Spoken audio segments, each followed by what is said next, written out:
എൻ്റെ പൊന്നെ, ചോദിച്ച ഉടനെ തന്നെ നീ സമ്മതിക്കുമെന്ന് ഞാൻ കരുതിയില്ല. മീരയുടെ കവിളിൽ തലോടുമ്പോൾ ആനന്ദ് ഏറെ വികാരഭരിതനായി. സമ്മതിക്കാതിരിക്കാൻ എന്താ ചേട്ടാ? ഇതെൻ്റെ തൊഴിലാണ്.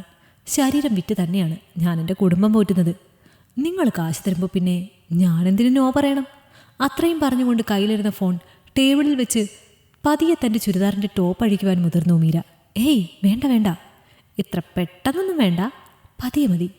കൺകുളിർക്കെ ഞാനൊന്ന് കണ്ട് ആസ്വദിക്കട്ടെ നിന്നെ. അവളെ തടുത്തുകൊണ്ട് വലിച്ച് തന്നോടടുപ്പിച്ചു ആനന്ദ്. അനുസരണയോടെ അവൻ്റെ ആവശ്യങ്ങൾക്കായി നിന്നുകൊടുത്തു മീര. ചോദിക്കുന്നത് ഇഷ്ടമായില്ലെങ്കിൽ ക്ഷമിക്കണം. ചേട്ടൻ മാരീഡാണോ? ആ ചോദ്യം കേൾക്കിയ പതിയെ അവളുടെ ശരീരത്തിൽ നിന്നും മുഖം ഉയർത്തിയവൻ. മാരീഡല്ല, പക്ഷേ 6 മാസങ്ങൾക്കുള്ളിൽ ഉണ്ടാകും. അതിനു മുന്നേ കുറേയേറെ പൂക്കളിൽ നിന്നും തേന്നുകരണം. അതാണ് എൻ്റെ ആഗ്രഹം. ആ വാക്കുകളിലെ കാമാഗ്നി മീര തിരിച്ചറിഞ്ഞു. നിങ്ങൾ കാണാൻ സുന്ദരനാണ്, നല്ല സാമ്പത്തികമുണ്ട്. ഒന്നും മനസ്സ് വെച്ചാൽ സിനിമാ നടികളെപ്പോലും കിട്ടും നിങ്ങൾക്ക്. എന്നിട്ട് എന്തേ എന്നെപ്പോലെയുള്ള സാധാരണക്കാരുടെ അടുത്ത്? അവളുടെ അടുത്ത ചോദ്യം കേൾക്കെ ഉറക്കെ പൊട്ടിച്ചിരിച്ചുകൊണ്ട് പതിയെ തിരിഞ്ഞു ടേബിളിൽ വെച്ചിരുന്ന ബോട്ടിലിൽ നിന്നും ഒരു പെഗ് മദ്യം ഗ്ലാസ്സിലേക്ക് പകർന്നു ആനന്ദ്. നിനക്ക് വേണ്ടേ? നീ കഴിക്കില്ലേ? ഒഴിക്കട്ടെ ഒരെണ്ണം. ആ ചോദ്യം കേട്ട് വേണ്ട എന്ന് തലയാട്ടി മീര. അവളുടെ ഉള്ളിൽ അപ്പോഴും ആ ചോദ്യം അവശേഷിച്ചു. ചേട്ടൻ മറുപടിയൊന്നും പറഞ്ഞില്ല. ഒറ്റ വലിക്ക് ആ പെഗ്ഗകത്താക്കിയ ശേഷം മീരയെ തന്നോട് ചേർത്ത് ബെഡിലേക്കിരുന്നു ആനന്ദ്. കിട്ടും, ആരെ വേണേലും കിട്ടും എനിക്ക്. പക്ഷേ ചുണ്ടിൽ ചായവും തേച്ച് സുഗന്ധം പരത്തുന്ന പെർഫ്യൂമുകളും അടിച്ചു നടക്കുന്ന അത്തരക്കാർ പരിഷ്കാരികളെ എനിക്കിഷ്ടമല്ല. എൻ്റെ ഇഷ്ടങ്ങളെപ്പോഴും നിന്നെപ്പോലത്തെ നാട്ടിൻ പുറത്തുകാരുടെ പിന്നാലെയാണ്. അത്രയും പറഞ്ഞുകൊണ്ട് മീരയുടെ ചുണ്ടുകളിൽ അമർത്തി ചുംബിച്ചു അവൻ. മദ്യത്തിൻ്റെ രൂക്ഷഗന്ധം മൂക്കിലേക്ക് അടിച്ചു കയറവേ മടുപ്പ് തോന്നിയെങ്കിലും ആനന്ദിനെ വെറുപ്പിക്കാതിരിക്കുവാൻ പരമാവധി സഹിച്ചു മീര. ആ ചുംബനത്തിൻ്റെ സുഖം ആനന്ദിനെ ചൂട് പിടിപ്പിച്ചു. ഒടുവിൽ അവളുടെ ചുണ്ടുകളിൽ നിന്നും ചോര കിനിഞ്ഞപ്പോഴാണ് അവൻ മുഖം ഉയർത്തിയത്. ചേട്ടാ, ചുണ്ടു മുറിഞ്ഞു. ഇതെന്താ ആക്രാന്തം? ചെറിയ നീരസത്തിലാണ് മീര അത് പറഞ്ഞത്. എന്നാൽ അതൊന്നും ആനന്ദ് കാതോർത്തതേയില്ല. ഇനി നിന്റെ ഡ്രസ്സെല്ലാം മാറ്റിക്കൂ. ആ വാക്കുകൾ കേൾക്കെ പിന്നെ ഒന്നും പറയാതെ അനുസരണയോടെ എഴുന്നേറ്റു. തൻ്റെ വസ്ത്രങ്ങളാകെ മാറ്റി. കൊതിയോടെയൊക്കെയും നോക്കിക്കണ്ടിരിക്കുന്ന അവനെ കണ്ടപ്പോൾ മനസ്സിലറിയാതെ ചിരിച്ചുപോയി അവൾ. ഒടുവിൽ പൂർണ്ണ നഗ്നയായി അവന് മുന്നിൽ നിന്നു അവൾ. കൊതി തീരുവോളം നോക്കി നിന്ന ശേഷം ബലമായി മീരയെ പിടിച്ച് ബെഡിലേക്ക് കിടത്തി ആനന്ദ്. പിന്നെ ഒരു കാട്ടുമൃഗത്തെപ്പോലെ അവളെ കീഴ്പ്പെടുത്തിയവൻ.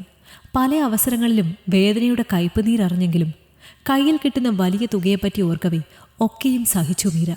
ഒടുവിൽ തളർന്ന അവശയായി ബെഡിലേക്ക് ആനന്ദ് മലർന്നു കിടക്കുമ്പോൾ ഒക്കെയും കഴിഞ്ഞ ആശ്വാസമായിരുന്നു മീരയ്ക്ക്. എല്ലാം തീർന്നോ? നീരസം മനസ്സിൽ ഒളിപ്പിച്ച് സ്നേഹത്തോടെ തന്നെ അവൾ അവൻ്റെ കവിളിൽ ഒന്ന് നുള്ളി. ഇല്ല പൊന്നെ, അങ്ങനെയൊന്നും തീരില്ല. നീ ഒരു ഡാൻസ് കളിക്കോ? ഞാനൊന്ന് കാണട്ടെ. ആ ആവശ്യം കേൾക്കെ കൗതുകമായി പോയി മീരയ്ക്ക്. ഡാൻസോ? ഇതെന്താ വട്ടായോ? എനിക്ക് ഡാൻസൊന്നും അറിയില്ല. അല്ലേൽ തന്നെ നമ്മൾ പറഞ്ഞുറപ്പിച്ച കാശിനുള്ളത് കഴിഞ്ഞല്ലോ. ഇനിയിപ്പോൾ ഞാൻ പോട്ടെ. ആ മറുപടി കേൾക്കെ പെട്ടെന്ന് നിവർന്നു. തൻ്റെ പേഴ്സെടുത്ത് അതിൽ നിന്നും 500-ൻ്റെ 2 നോട്ടുകളെടുത്ത് മീരയുടെ മുഖത്തേക്ക് വലിച്ചെറിഞ്ഞു ആനന്ദ്. എൻ്റെ മുന്നിൽ ഞാൻ പറയുന്നത് പോലെ ആടാൻ നിനക്ക് അധികമായി ഇത് മതിയോ? അതോ ഇനിയും വേണോ? പറഞ്ഞാൽ മതി. വലിച്ചെറിഞ്ഞ കാശ് കയ്യിലെടുക്കുമ്പോൾ മീരയുടെ ഉള്ളിൽ എവിടെയോ ഒരു നീറ്റൽ അനുഭവപ്പെട്ടു. ഞാൻ കളിക്കാം, ഈ കാശ് എനിക്ക് ആവശ്യമാണ്. ഒടുവിൽ 1/2 മണിക്കൂറോളം നഗ്നയായ ആനന്ദിന് മുന്നിൽ അവൻ പറയുന്ന പോലെ എല്ലാം ആടിയവൾ. അതിനിടയിൽ പലവട്ടം അവളെ ബലമായി മദ്യം കുടിപ്പിക്കാനും ആനന്ദ് ശ്രമിച്ചു. ഓരോ വെട്ടവും വളരെയേറെ പണിപ്പെട്ട് തന്നെ ഒഴിഞ്ഞു മാറിയവൾ. ഒടുവിൽ മദ്യലഹരിയിൽ ആനന്ദ് ബെഡിലേക്ക് മറിഞ്ഞു വീഴവെയാണ് മീര ഡാൻസ് നിർത്തിയത്. ചേട്ടാ ചേട്ടാ, നമ്മൾ പറഞ്ഞുറപ്പിച്ച കാശ് തന്നില്ല ചേട്ടാ. ബോധം മറഞ്ഞു തുടങ്ങിയ ആനന്ദിനെ ബലമായി തട്ടി വിളിച്ചു അവൾ. ചേട്ടാ, ഇതിപ്പോൾ കാശ് കിട്ടാതാകോ? ഒരു വേവലാതി അവളുടെ മനസ്സിനെ കുഴപ്പിച്ചു. ദേ, പേഴ്സിൽ നിന്നും എടുത്തോ. കൈ ചൂണ്ടി പിറുവിറുത്തുകൊണ്ട് ആനന്ദ് അബോധാവസ്ഥയിലേക്ക് വഴുതി വീണു. ഒറ്റ നോട്ടത്തിൽ അവൻ്റെ പേഴ്സ് കണ്ട് മീര അതെടുത്ത് തുറന്നു. നോക്കുമ്പോൾ 500 രൂപയുടെ ഒരു കെട്ട് കണ്ട് അവളുടെ കണ്ണുകൾ മഞ്ഞളിച്ചു പോയി. ഇത്രയും കാശോ? ചുണ്ടുകൾ അറിയാതെ മന്ത്രിച്ചു പോകവേ അവളുടെ മനസ്സിൽ അനേകം ചിന്തകൾ ഓടിമറഞ്ഞു. കുറേ നേരം ആ നോട്ടുകെട്ട് നോക്കി നിന്ന ശേഷം പതിയെ തനിക്ക് പറഞ്ഞുറപ്പിച്ച 3000 രൂപ മാത്രം കയ്യിലേക്കെടുത്ത് ആ പേഴ്സ് ബെഡിലേക്കിട്ട് തൻ്റെ വസ്ത്രങ്ങൾ എടുത്തണിഞ്ഞു മീര. ശരീരത്തിൽ പലയിടത്തും ആനന്ദിൻ്റെ നഖങ്ങൾ കൊണ്ടുള്ള മുറിവുകളുണ്ടായിരുന്നു. മാത്രമല്ല അവൻ കടിച്ചു പൊട്ടിച്ച ചുണ്ടിൽ നിന്നും അപ്പോഴും ചോര കിനിയുന്നുണ്ടായിരുന്നു. ആ വേദനകൾക്കിടയിലും അന്നത്തെ ജോലിയിൽ കിട്ടിയ ആ വലിയ തുക അവൾക്കേറെ ആശ്വാസമായിരുന്നു. അമ്മയുടെ മരുന്ന്, മോളുടെ സ്കൂൾ ഫീസ്, അങ്ങനെ അനേകം ചിലവുകൾ അവൾക്ക് ചുറ്റും വീർപ്പ് മുട്ടിച്ചിരുന്നു. തിരികെ വീട്ടിലേക്ക് നടക്കവേ ഉള്ളിൽ വല്ലാത്ത നീറ്റൽ തോന്നി മീരയ്ക്ക്. മാനം അടിവയറ് വെച്ച് കാശിനു വേണ്ടി എന്ത് കൂത്തും കാണിക്കേണ്ടി വരുന്ന ആ അവസ്ഥയോട് വല്ലാത്ത വെറുപ്പ് തോന്നി. എന്നാൽ വെറും നാട്ടിൻപുറത്തുകാരിയായ മീരയ്ക്ക് ക്യാൻസർ പേഷ്യൻ്റായ അമ്മയുടെ ചികിത്സയ്ക്കും അച്ഛനില്ലാതെ വളർന്നു വരുന്ന മകളുടെ ചിലവുകൾക്കും എല്ലാം കൂടി വലിയൊരു തുക തന്നെ വേണമായിരുന്നു.